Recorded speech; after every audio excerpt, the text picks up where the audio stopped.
The tape holding the faceplate on is technically not needed anymore now. I leave it on because these corners, you can catch something on these corners and pull that corner up. Take a look. Next time you see even a vintage Marshall, it's not uncommon to see that a corner is cracked off. This is the same way Marshall used to mount their faceplates.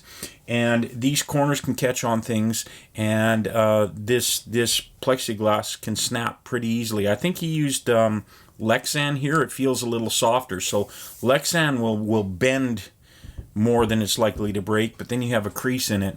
The other thing, the difference between Perspex or plexiglass and Lexan is a little softer. It will scratch easier.